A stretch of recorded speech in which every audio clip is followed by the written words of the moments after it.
India में करवा चौथ को प्यार का प्रतीक माना जाता है, लेकिन ओडिशा में प्यार की एक अलग कहानी है जिसका नाम है सावित्री। एक कहानी जो बलिदान और हिम्मत की मिसाल है। कहानी शुरू होती है सावित्री से, मद्र की राजकुमारी, राजा अश्वपति की बेटी। एक दिन राजा ने सावित्री से कहा कि अपने लिए एक वर ढूंढो। सावित्री एक सफर पर निकल पड़ी। ढूंढते ढूंढते उसकी नजर एक युवा पर पड़ी जो जंगल में लकड़ी काट रहा था।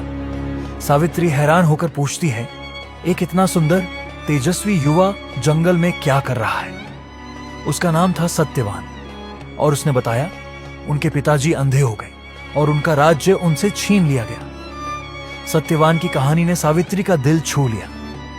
सावित्री ने अपने पिता से कहा उसने अपना जीवन साथी चुन लिया है, एक वनवासी राजा का बेटा। ठीक उस वक्त नारद मुनि आए और चेतावनी दी, 1 साल के अंदर सत्यवान की मृत्यु निश्चित है।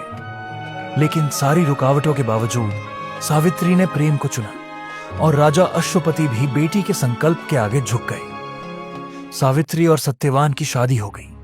दोनों जंगल में अपने नए जीवन की शुरुआत करते हैं, पर सावित्री का डर कहीं ना कहीं जिंदा था। जैसे जैसे वह दिन पास आने लगा, उनका मन और घबराने लगा। जब सिर्फ 4 दिन बचे थे, सावित्री ने व्रत रखा, बिना पानी, बिना भोजन के, और हर देवता से प्रार्थना करने लगी।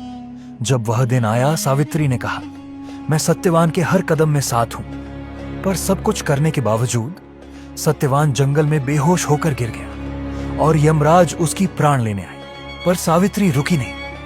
वह यमराज के पीछे चली गई और उसने यमराज से बातचीत की, धर्म पर, प्रेम पर और अपने सच्चे संकल्प पर। यमराज प्रभावित हुए और बोले, मांगो 3 वरदान, बस पति की जान छोड़कर। सावित्री ने मांगा अपने ससुर की आंखों की रोशनी, अपने पिता के लिए 100 पुत्र और वह खुद भी 100 पुत्रों की मां बनी। यमराज ने कहा तथास्तु, और फिर समझे जब तक सत्यवान जिंदा नहीं रहेगा सावित्री मां कैसे बनेगी।